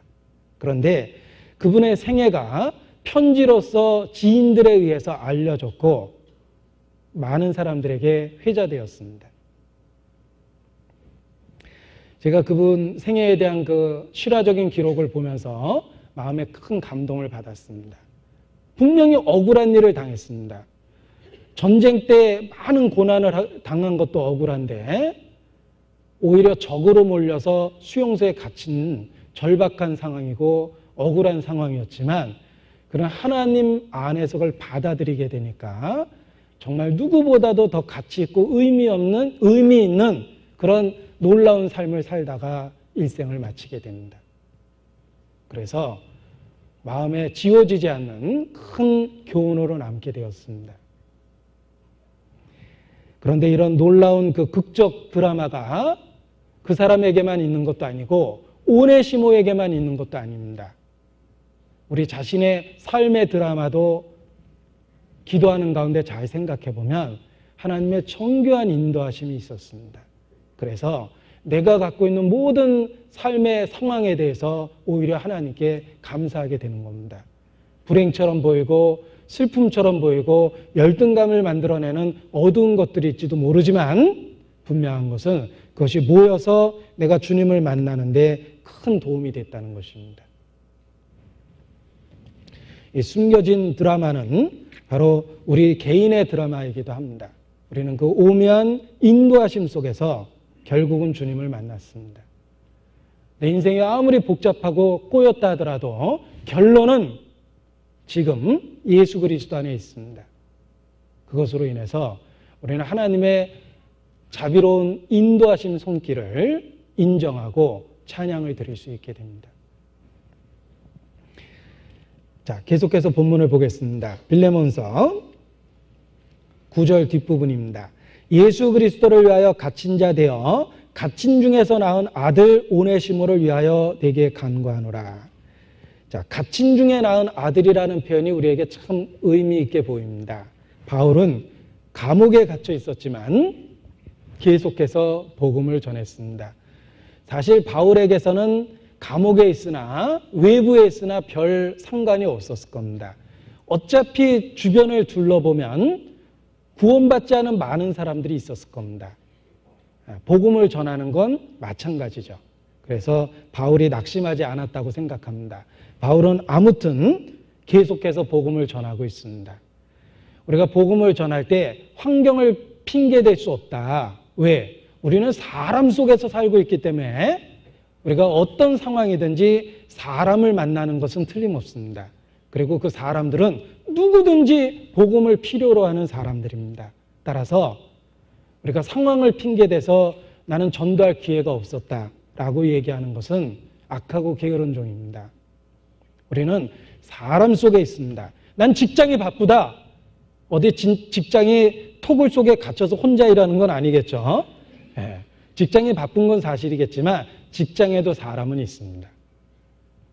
바울은 갇힌 중에 낳은 아들이라고 그랬죠. 어떤 상황이든지 사람이 있기 때문에 그 사람에게 복음을 전했고 결과가 생긴 겁니다. 우리도 마찬가지입니다. 내가 어떤 상황이든지 복음은 계속해서 전할 수 있다. 이렇게 말할 수 있습니다. 그리고 바울은 오네시모를 표현하면서 갇힌 중에 낳은 아들이라는 친밀감 있는 표현을 합니다. 우리가 아들이라는 말이 이 세상을 살아가면서 얼마나 친밀감을 줍니까? 아빠, 아들아 이런 표현 자체는 우리의 본성을 정말 울려주는 그런 그 감성이 가득한 말입니다. 그래서 무슨 노래에도 부르는 그런 노래가 있습니다. 뭐 아빠 난 언제 어른이 되나요? 빨리 어른이 될래요? 뭐 그런 노래가 거기 아빠 이렇게 부르는데 그 말이 얼마나 친밀감이 있습니까? 그리고 그 노래에 또 나레이션이 뭐 아들아 하고 이렇게 나오는데 우리 마음에 정말 이렇게 떨림을 줄 만한 감동을 줍니다. 뭔 노래인지 모르겠지만. 그런데 바울이 육신적으로 가장 친밀감 있는 그 표현을 쓴 겁니다. 오네시모를 향해서 갇힌 중에 낳은 아들 이렇게 표현하고 있습니다. 이것이 전도자의 마음입니다. 바울이 우리에게 가장 이상적인 전도자로 제시되어 있는 것은 뛰어난 달란트 때문이 아닐 겁니다. 그가 정말 영혼을 사랑하는 그런 마음이 있었기 때문에 우리에게 이상적인 전도자의 모습이 됐다. 이렇게 말할 수 있습니다. 누가 그리스도를 가르치겠느냐? 그러나 우리가 그리스도의 마음을 가졌다. 바울은 그렇게 표현했습니다. 그리스도의 마음, 그 사랑의 마음이 가득했기 때문에 그가 전도의 열정을 가진 겁니다. 단지 달란트만을 갖고 말재주만 갖고 지식만을 갖고 전도하려고 하니까 전도가 안 되는 겁니다. 바울처럼 사랑을 담으면 이상적인 전도자가 될 수 있습니다. 우리 모두가 그 영혼에 대한 사랑을 갖고 있었기 때문에 자기가 전도한 대상을 아들이라고 말할 만큼 그런 그 뜨거운 애정을 표현했습니다. 그리고 이 아들이라는 표현이 전도한 이후에도 계속해서 사랑과 관심을 베풀어 주었다는 뜻입니다. 자식은 낳고 끝나는 게 아닙니다. 하나님은 우리에게 낳는 의무를 준 게 아니죠. 부모로서 낳고 양육하는 의무를 주셨습니다. 전도가 그렇습니다. 바울이 아들이라고 표현한 것은 우리가 어떤 영혼을 전도할 때 단지 낳는 것으로 끝나는 것이 아니라 양육의 책임도 있다는 것을 가르쳐 주는 겁니다. 때로 무책임하게 다른 영혼에게 전도하고 관심을 끊어버릴 때가 있습니다. 이제 알아서 신앙생활 하라는 식으로. 그거는 올바른 마음이 아닙니다.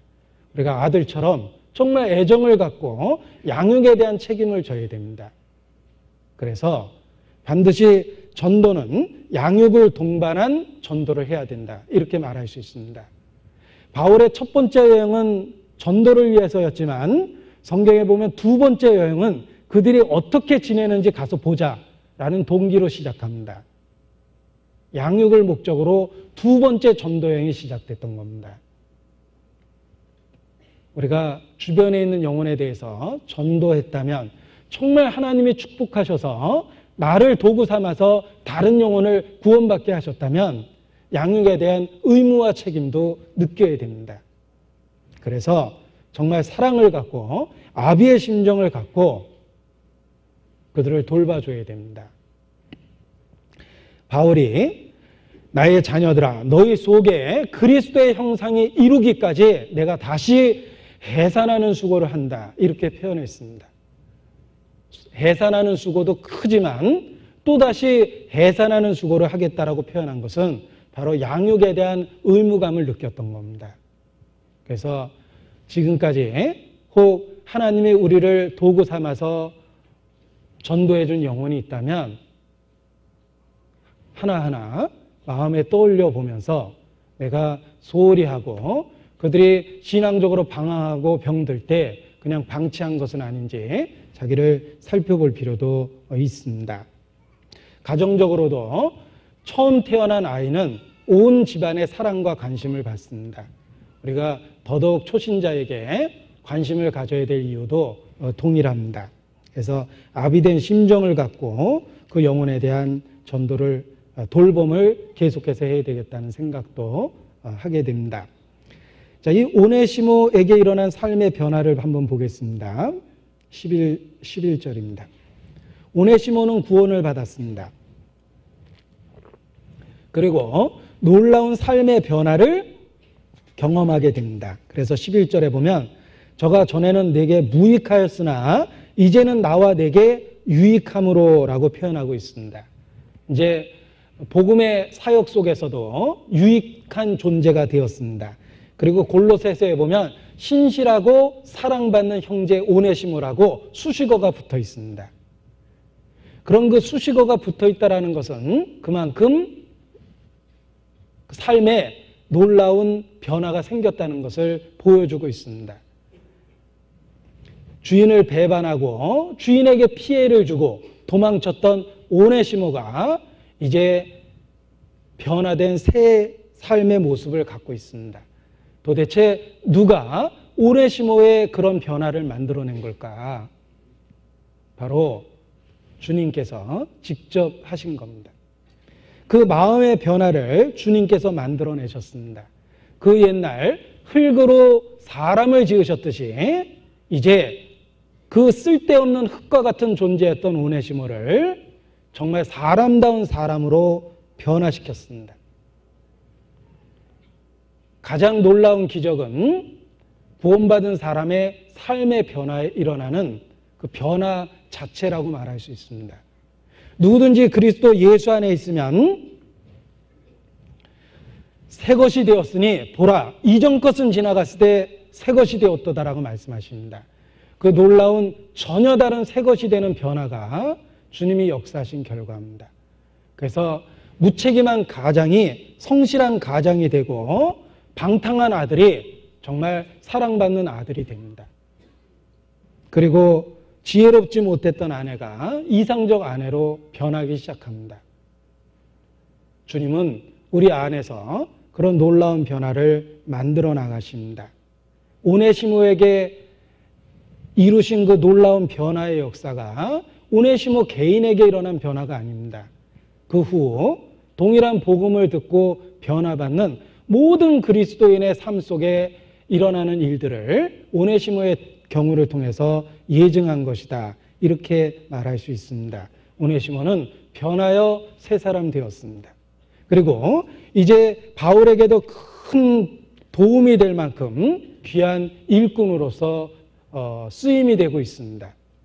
자, 이 오네시모가 더 귀하게 쓰여지기 위해서 먼저 해결할 일이 필요했습니다. 그것이 옛 주인 빌레몬과의 관계라고 말할 수 있습니다. 오네시모는 빌레몬을 생각할 때마다 마음에 답답했을 겁니다. 그 주인에게 큰 피해를 줬습니다. 그리고 법적으로도 도망친 노예이기 때문에 잡히면 죽을 수밖에 없는 그런 상황 속에 있었습니다. 오네시모가 교회의 큰 일꾼이 되기 위해서는 먼저 자신의 과거의 삶에 대해서 해결해야 될 문제가 있었던 겁니다. 자기가 과거에 범했던 죄에 대해서 정리할 필요가 있었습니다. 그래서 바울도 그 필요성을 공감하고 오네시모의 과거를 바로 잡아주기 위해서 오네시모를 위험을 무릅쓰고 옛 주인 빌레몬에게 돌려보낸 겁니다. 그래서 두기고를 보낼 때 딸려 보냈죠. 오네시모는 두려워했을 겁니다. 자기가 죄를 짓고 도망친 그곳으로 다시 보낼 때 얼마나 두려움을 느꼈겠습니까? 당시의 풍습에 의하면 도망친 노예는 당연히 죽어야 되는 그런 그 상황입니다. 오네시모는 큰 그 두려움을 느낄 수밖에 없었을 겁니다. 그러나 바울이 오네시모의 편이 돼주고 오네시모에게 큰 힘이 돼줍니다. 그래서 직접 바울이 빌레몬에게 오네시모를 위한 편지를 써준 겁니다. 그러면서 오네시모를 기꺼이 용서해 달라고 그런 편지를 써줍니다. 빌레몬서 17절. 그러므로 내가 나를 동무로 알진대 저를 영접하기를 내게 하듯하고 저가 만일 내게 불의를 하였거나 내게 진 것이 있거든 이것을 내게로 회개하라. 나 바울이 친필로 쓰노니 그랬죠. 자, 바울은 직접 편지를 쓰기 어려운 상황 속에 있었습니다. 그래서 대부분의 편지가 대필되었습니다. 몸에 편지를 직접 쓰기 어려울 정도의 그런 질병이 있었습니다. 그래서 그 안질과 관련된 그런 질병이 있었을 것이다 라고 교회 역사 속에서 이야기합니다. 아무튼 직접 편지를 쓰기 어려웠지만 바울이 감옥에서 직접 친필로 썼습니다. 그리고 놀랍게도 뭐라고 표현했냐면 오네시모가 내게 불의를 하였거나 내게 진 것이 있거든 이것을 내게로 회개하라. 자기가 갚아주겠다고 선언을 한 겁니다. 여러분, 노예가 지은 빚을 바울이 직접 갚아주겠다라고 약속을 하고 있습니다. 이것이 그 당시의 상황을 고려해서 볼 때 얼마나 놀라운 이야기인지 우리는 알 수가 있습니다. 오네시모는 큰 죄를 지은 사람입니다. 주인에게 큰 피해를 주었습니다. 불의를 행했고 내게 진 것이 있다라는 것처럼 갚아줘야 될 많은 빚이 있었던 겁니다. 그런데 기꺼이 바울은 오네시모를 위해서 그것을 갚아줄 마음을 가진 겁니다. 그것을 내게로 회개하라. 이렇게 선언하고 친필로 편지를 쓰면서 그것을 보증했던 겁니다. 남의 빚을 갚아준다라는 게 무슨 의미를 갖습니까? 자, 넉넉한 가운데 작은 빚을 갚아주는 것은 문제가 안 되지만 감옥에 있는 바울이 남의 빚을 갚아주겠다라고 이야기했을 때는 자기의 삶의 질을 제한하고 삶의 질을 떨어뜨릴 수밖에 없는 겁니다. 우리가 다른 사람의 빚을 갚아준다는 의미가 똑같습니다. 다른 사람의 빚을 갚아주려면 내가 살고 있는 삶의 질을 떨어뜨려야 됩니다. 3끼 먹던 거 2끼 먹어야 되고 옷 1년에 하나 사 입었던 거 3년에 하나씩 사 입어야 되고 삶의 질을 떨어뜨려야지만 다른 사람의 빚을 갚아줄 수 있는 겁니다. 바울은 기꺼이 그것을 감수하겠다고 각오를 한 겁니다. 오네시모의 빚을 갚아주겠다고 각오를 했습니다. 궁핍과 절제를 스스로 자취한 겁니다. 이러한 바울의 그 마음이 그리스도의 마음을 그대로 보여주고 있습니다. 그리스도께서 우리를 위하여 하신 일이 그러합니다. 바울이 오네시모를 위하여 기꺼이 그 불의와 진 빚을 자기가 갚겠다라고 선언한 것처럼 예수께서 우리를 위하여 하신 일이 그러합니다. 우리는 갚을 수도 없는 많은 빚을 하나님께 졌습니다. 우리의 죄가 그렇습니다. 그런데 예수께서 기꺼이 그것을 자기에게로 돌리셨습니다. 자기를 찌르는 자들을 위하여 기도하기를 아버지여 저희의 죄를 사하여 주옵소서. 저희는 자기가 하는 일을 알지 못하나이다 라고 말씀하셨습니다. 주님의 마음입니다. 스데반은 자기에게 돌 던지는 자를 향하여 예수님의 마음으로 기도했습니다. 저희의 죄를 저희에게 돌리지 마옵소서. 그것이 주님의 마음입니다. 여기 바울이 그 빚을 대신 갚아주겠다고 선언했던 이 마음이 바로 예수 그리스도의 마음이요, 우리에게 주신 은혜를 그대로 표현하고 있습니다. 우리가 갚을 수도 없는 엄청나게 많은 빚을 예수께서 담당하셨던 겁니다. 그래서 루터는 이 빌레몬서를 통해서 예수 그리스도를 발견했습니다.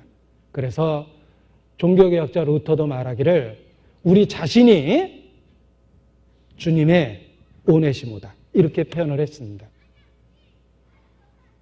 이 바울이 오네시모를 위하여 쓴 편지의 내용이 바로 그대로 복음이 무엇인지를 설명해 주고 있습니다. 우리가 도저히 갚을 수도 없는 빚을 주님이 자기에게 돌리고 자기가 받았다는 겁니다. 오네시모는 종이었습니다. 도망자였습니다. 범죄자였습니다. 심판 아래 있었습니다. 빚진 자였습니다. 무익한 자였습니다. 그러한 오네시모의 모습이 영적으로 그대로 우리의 모습입니다. 우리는 영적으로 죄의 종이었고 하나님께로부터 도망쳤고 하나님께 범죄했고 하나님의 심판 아래 있습니다. 하나님께 갚을 수 없는 엄청난 빚을 진 죄를 지은 존재고 하나님 앞에 철저하게 무익한 존재입니다. 이러한 오네시모의 모습이 우리 자신의 모습이며 그 빚을 대신 갚아주겠다고 선언하는 바울의 모습이 바로 예수님이 우리에게 주신 복음을 설명하고 있습니다. 그래서 복음의 성격을 우리는 빌레몬서를 통해서 더욱더 깨달을 수 있습니다. 우리의 죄짐을 갚을 수 없는 빚을 대신 짊어주신 예수님을 보게 됩니다. 그의 비참한 십자가가 우리가 얼마만큼 큰 빚이 있었는지를 보여주고 있습니다. 그리고 또다시 관점을 바꿔보면 다른 교훈을 얻을 수 있습니다. 우리가 오네시모와 같은 경우로서 교훈을 얻었습니다. 이번에는 우리 자신을 빌레몬이라고 생각을 해보죠. 예수께서 우리에게 또 다른 오네시모를 위해서 편지를 썼습니다. 나한테 죄 지은 사람들이 있습니다. 나에게 실수한 사람들이 있습니다. 내 삶에 고통과 아픔을 준 사람들이 있습니다. 그들이 오네시모죠. 우리가 빌레몬이라면 그들이 바로 오네시모입니다. 주님은 이제 나에게 편지하십니다. 우리에게 놀라운 은혜를 베풀어 준 것처럼 너도 오네시모에게 은혜를 베풀라고 말합니다. 자, 우리 자신에게 오네시모가 있을 수 있습니다. 예를 들면 이 교회 안에서 정말 우연처럼 악연을 만나는 사람들이 있습니다. 과거에 내게 고통을 줬던 사람들을 교회 안에서 다시 만나는 경우가 있죠. 예를 들면 어떤 형제를 만났는데 훈련소에서 나를 들볶던 조교더라. 이런 간단한 인연부터 심지어는 옛날 도망간 개주를 발견하는 경우도 있습니다. 도망친 개주도 이곳에서 만나는 경우도 있고 내게 시련의 아픔을 주었던 첫사랑을 만나는 경우도, 제 경우는 아닙니다. 그런 악연이 있을 수도 있습니다. 아무튼 우리의 삶에 고통을 준 존재들을 우리가 너무나 우연처럼 교회 안에서 만날 수 있습니다. 그때 주님은 우리에게 편지를 쓰십니다. 우리 자신을 빌레몬이라고 여겨보십시오. 너의 오네시모를 나를 봐서 용서해라. 정말 용서할 수 없거든 그 빚을 내게로 회개하라. 내가 갚아주겠다. 이렇게 말씀하십니다. 교회 안에 나의 오네시모가 있습니다. 내게 아픔을 준 사람들이 있습니다. 내게 상처를 주고 내 삶에 고통을 준 사람들이 있을 수 있습니다. 그러나 우리가 주님께 직접 편지를 받았다면 기꺼이 용서해 줄 수 있습니다. 빌레몬서는 우리에게 직접 쓴 편지입니다. 서두에서 읽었던 것처럼. 기꺼이 우리 자신에 대한 오네시모를 용서해 줘야 됩니다. 내가 너를 불쌍히 여긴과 같이 너도 그를 불쌍히 여기는 것이 마땅하다. 이렇게 말씀하십니다. 에베소서 4장입니다. 에베소서 4장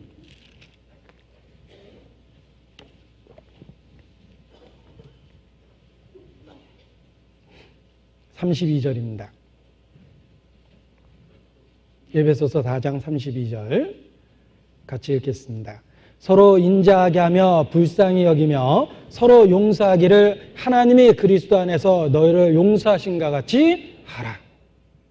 하나님이 그리스도 안에서 우리를 용서하신 것과 같이 우리도 용서하라고 말씀하십니다. 우리가 용서하기 위해서 먼저 하나님이 우리를 어떤 처지에서 어떤 일 속에서 용서하셨는지를 기억해 보십시오. 주님이 나의 어떤 상황 속에서 나를 받아주셨는지를 기억하면 우리가 받아주지 못할 사람은 없습니다.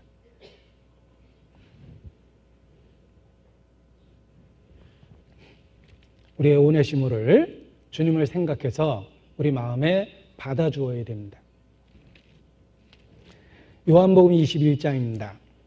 부활하신 예수께서 베드로에게 말합니다. 요한복음 21장 15절. 저희가 조밥 먹은 후에 예수께서 시몬 베드로에게 이르시되 요한의 아들 시몬아 내가 이 사람들보다 나를 더 사랑하느냐. 16절. 또 두 번째 가라사대 요한의 아들 시몬아 내가 나를 사랑하느냐.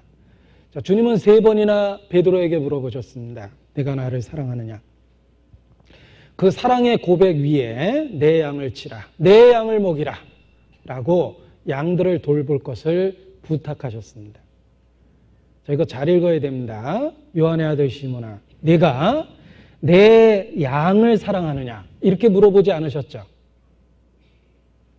내가 내 양을 사랑하느냐 이렇게 안 물어봤습니다. 나를 사랑하느냐고 물어보셨습니다. 양들 중에 마음에 안 드는 양도 있고 나한테 고통을 준 양도 있고 정말 사사건건 부딪히는 양도 있을 수 있습니다. 그러나 주님은 그 양을 사랑하냐고 물어본 게 아니에요. 나를 사랑하느냐, 주님 자신을 사랑하느냐고 물어보셨고 주님을 사랑한다는 고백 위에다가 양을 맡겨놓은 겁니다. 마찬가지예요. 우리가 주님을 정말 사랑하게 되었기 때문에 사랑하지 않을 수 없죠. 그분이 먼저 우리에게 놀라운 사랑을 주셨습니다. 우리도 중심으로 고백할 수 있습니다. 내가 주를 사랑하는 줄 주께서 아시나이다. 정말 그런 놀라운 사랑을 내가 받고 어떻게 주님을 사랑하지 않을 수 있습니까? 내가 주를 사랑하는 줄 주께서 아시나이다. 우리도 그렇게 고백할 수 있습니다. 그리고 그 고백 위에다가 내 양을 치라라고 말씀을 하십니다. 우리들의 오네시모를 내 본성을 갖고 용서해 주려면 안 됩니다.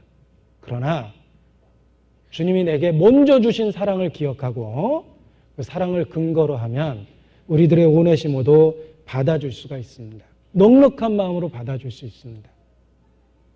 그것이 우리에게 요구하시는 주님의 명령이기도 합니다. 내가 너희를 사랑한 것과 같이 너희도 서로 사랑하라. 주님이 우리를 먼저 사랑하신 것을 근거로 다른 성도에 대한, 다른 양들에 대한 사랑을 요구하고 계십니다. 우리가 때로 성도에 대한 사랑을 못 느낄 수도 있습니다. 도저히 사랑을 줄 수 없는 인간적인 갈등과 간격이 있을 수도 있습니다. 상관없습니다. 양을 사랑하는 게 아니라 주님을 사랑해서 양들을 사랑하고 돌보는 겁니다. 내가 정말 주님께 받은 사랑이 확실하다면 주님의 양을, 주님을 사랑하는 마음으로 받아줘야 됩니다. 자, 아주 짧은 찬송인데 가사가 항상 마음에 남아 있습니다. 영어로 되어 있는데 제가 한번 불러보겠습니다. Oh, I love you with the love of our Lord. Oh, I love you with the love of our Lord. I can see in you glory of a King, and I love you with the love of our Lord. 그 가사가 아주 단순한 가사의 반복입니다. I love you라는 말이 계속 나온 겁니다, 사실. Oh, I love you 그랬는데 내가 당신을 사랑합니다. With the love of Lord. 주님의 사랑으로 당신을 사랑합니다. 이렇게 가사가 되어 있습니다. 우리가 당신을 사랑합니다라는 게 불가능한 상황이 있을 수 있습니다. 갈등과 상처와 과거가 당신을 사랑합니다라는 말을 불가능하게 만들 때도 있지만 with the love of Lord, 주님의 사랑으로 사랑합니다 라고 이야기하면 가능해집니다. 주님은 바로 그것을 요구하고 계십니다. 나의 인자하고 넉넉한 마음으로 그들을 사랑하라고 얘기하는 게 아닙니다. 그게 불가능하다는 거 잘 아세요. 나를 동무로 여기고 나를 생각해서 받아주라는 뜻입니다. 빌레몬은 오네시모가 한 짓을 생각하면 분노로 한밤을 세웠을 겁니다. 그러나 바울을 생각하니까 오네시모를 받아줄 수 있었을 겁니다. 마찬가지입니다. 우리가 주님께 받은 사랑 때문에 형제자매의 갈등과 상처에도 불구하고 받아줄 수 있는 것이다, 이렇게 말할 수 있습니다. 우리는 빌레몬서를 읽으면서 성경에 기록되지 않은 결과를 예측할 수 있습니다. 그 예측은 빌레몬이 틀림없이 오네시모를 받아줬을 거라는 겁니다. 왜? 오네시모가 기특해서가 아니죠. 바울을 생각했기 때문입니다. 감옥에서 친필로 자기에게 직접 쓴 바울의 편지를 보고 바울을 생각해서 오네시모를 틀림없이 받아줬을 겁니다. 오네시모는 바울에 대한 감사와 존경의 마음이 가득했을 것이고 바울을 위해서는 무엇이든지 하고 싶은 마음이 있었을 겁니다. 그런데 편지가 왔습니다. 드디어 바울을 위해서 뭔가를 할 수 있는 기회가 생겼습니다. 바울에게 직접 주는 기회는 아니지만 바울은 기꺼이 오네시모에게 베푼 걸 자기에게 한 거라고 여기겠다고 말했습니다. 그래서 빌레몬은 바울에게 하는 것이라고 생각하고 기꺼이 오네시모를 용서하고 받아줬을 겁니다. 우리는 빌레몬서를 읽으면서 빌레몬이 어떠한 행동을 했을지 충분히 예측할 수 있습니다. 그는 기쁜 마음으로 오네시모를 용납했습니다. 우리도 마찬가지입니다. 우리에게 상처 주고 우리에게 고통의 원인을 제공한 사람들이 교회 중에 있을 수 있습니다. 그러나 주님을 생각해서 주님이 내게 주신 놀라운 사랑을 생각해서 받아주는 것이 필요합니다. 빌레몬은 정말 훌륭한 결단을 한 겁니다. 오네시모가 자기에게 끼친 손해를 기꺼이 포기했습니다. 그리고 오네시모를 끝까지 종으로 붙잡을 수도 있었죠. 그러나 다시 틀림없이 바울에게 돌려보냈을 겁니다. 바울에게 필요한 사람이 되었기 때문입니다. 빌레몬은 많은 것을 희생한 거예요. 자기에게 손해를 준 오네시모를 용서했을 뿐만 아니라 그를 다시 종으로 붙잡고 있어도 되는데 그것을 포기한 겁니다. 그 당시에 종의 가치가 얼마나 큰지 잘 아실 겁니다. 그러나 그것을 포기하고 다시 틀림없이 바울에게 돌려보냈을 것이고 오네시모는 기쁜 마음으로 바울에게 돌아와서 바울의 사역 말년에 큰 위로가 되고 큰 동력자가 되었을 것임에 틀림이 없습니다. 그리고 교회 역사는 더 놀라운 이야기를 우리에게 해주고 있습니다. 교회 역사에 보면 이 오네시모가 예배소 교회의 감독이 되어서 가장 존경받는 일꾼이 되었다라고 기록되어 있습니다. 기독교 전승에 의하면 로마로 가는 길에 순교했던 이그나시우스가 예배소 교회 성도들에게 편지를 남겼는데 그 글에 보면 오네시모에 대한 언급이 있습니다. 이렇게 언급이 되어 있습니다. 당신들을 섬기는 감독인 오네시모는 그는 말로 표현할 수 없는 사랑의 사람입니다. 사랑의 사람입니다. 여러분이 그를 본받을 것을 간구합니다. 그와 같은 감독을 주신 주님을 찬양합니다.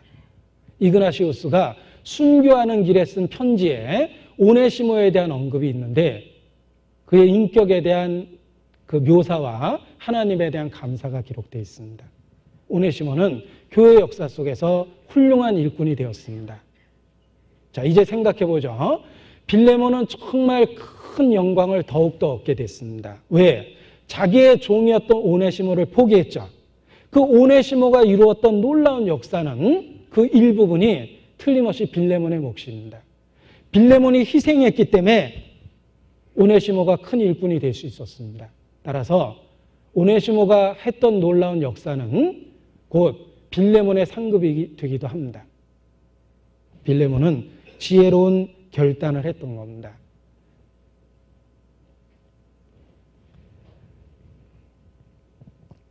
빌레몬이 받을 상급을 생각해 보면 얼마나 지혜로운 결단인지 우리는 알 수가 있습니다. 지금도 그렇습니다. 우리가 우리에게 피해를 준 혹 오네시모와 같은 사람을 용서하고 그가 다시 설 수 있도록 도와준다면 빌레몬과 같은 동일한 상급 속에 우리가 참여되는 거다, 이렇게 말할 수 있습니다. 자, 이 빌레몬서를 읽어보면 아주 사적인 내용이라는 것을 알 수가 있습니다. 빌레몬, 오네시모, 바울 간의 사적인 이야기죠. 그러나 그 이야기가 성경 66권 안에 들어있다는 걸 기억해 보십시오. 왜? 그 이야기가 우리들의 이야기이기 때문에 그렇습니다. 우리가 삶 속에서 때로는 바울이 되기도 하며 때로는 빌레몬이 되기도 하며 때로는 오네시모가 되기도 하기 때문에 그 예증으로서 성경에 남겨두신 것이다, 이렇게 말할 수 있습니다. 우리가 때로는 바울의 입장이 될 수 있습니다. 그래서 기꺼이 다른 사람을 세워주기 위해서 그가 행했던 불의에 대한 것을 나의 탓으로 돌리고 내가 기꺼이 갚아주려는 마음을 가질 때도 필요할 겁니다. 바울이 돼야 됩니다. 때로는 빌레몬이 될 때도 있습니다. 내게 고통을 준 사람을 주님을 사랑하는 마음으로 용서해야 될 그런 상황이 주어질 수도 있습니다. 그리고 때로는 오네시모라는 입장이 될 때도 있겠죠. 우리가 과거에 잘못을 행해서 다른 사람에게 큰 피해와 고통을 줬다면 아무 일 없었던 것처럼 입 닫고 살면 안 됩니다. 내가 할 수 있는 방법으로 그 과거를 해결하기 위해서, 변상과 보상하기 위해서 최선의 노력을 해야 됩니다. 그것이 교회 안에서 참된 회개를 한 사람의 표정이기도 합니다. 그래서 때로는 바울도 돼보고 때로는 빌레몬도 돼보고 때로는 오네시모도 되면서 우리의 삶의 모습을 하나님 앞에 올바로 만들어낼 수 있습니다.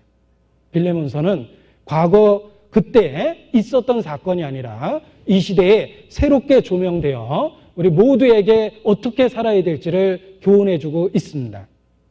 기도하시겠습니다. 아버지 하나님, 우리의 연약함을 주님 앞에 고백합니다. 그리고 오직 주의 능력과 은혜를 더욱더 사모하고 기다립니다. 마른 뼈와 같은 우리에게 놀라운 기적을 일으켜 주시고 우리의 삶의 변화를 더욱더 주시기를 주님 앞에 기도합니다. 우리 모두 초대교회 일꾼처럼 이 시대의 일꾼이 될 수 있도록 주님 도와주시고, 또 때로 빌레몬의 마음처럼 주님을 생각해서 우리에게 죄 지은 자 또 다른 오네시모를 용서할 수 있는 넓은 마음도 주시기를 주님 앞에 부탁을 드립니다. 또 우리가 오네시모처럼 우리 과거에 행한 잘못 때문에 고통을 받고 있는 사람들을 기억하고 우리의 과거의 잘못을 주님 안에서 잘 정리할 수 있도록 그런 마음도 주시기를 주님 앞에 기도합니다. 영원한 처소로 불러주실 그날까지 우리를 보존하여 주시고 결코 우리 중에 이루어지는 자가 없도록 살펴주시기를 주님 앞에 간구합니다. 주의 이름으로 예비되고 있는 동계 수련회가 있습니다. 주님, 모든 일을 잘 준비할 수 있도록 일하는 일꾼들을 세워주시고 지혜와 총명을 주시기를 주님 앞에 부탁을 드립니다. 저희를 사랑하시고 구원해 주신 우리 구주 예수님 이름으로 기도합니다. 아멘. 네, 찬송 488장 하시겠습니다.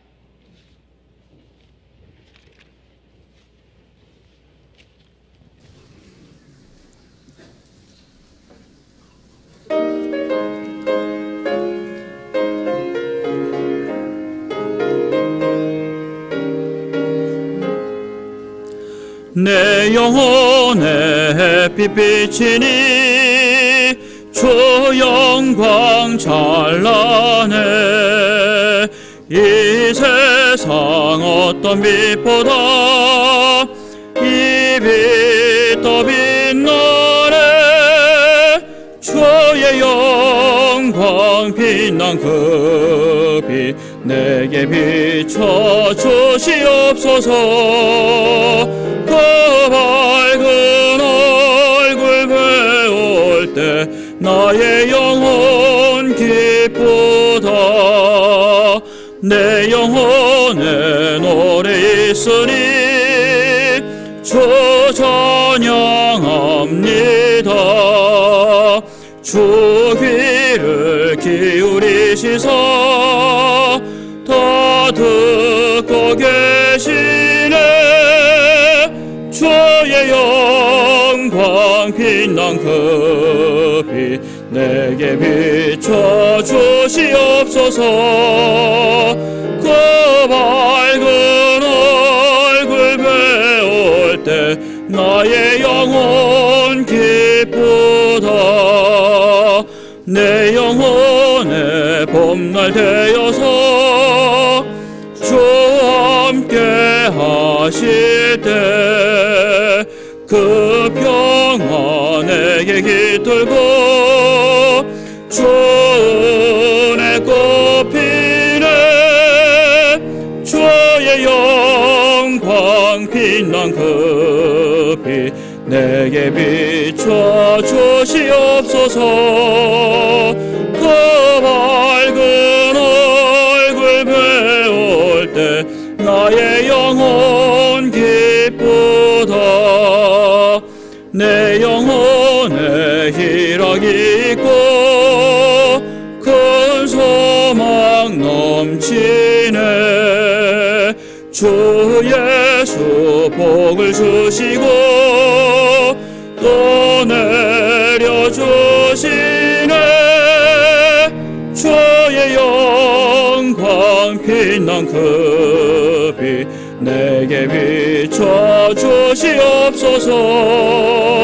그 밝은 얼굴 배울 때 나의 영혼 기쁘다. 네, 광고 말씀 없습니다. 안녕히 돌아가시기 바랍니다. 마치겠습니다.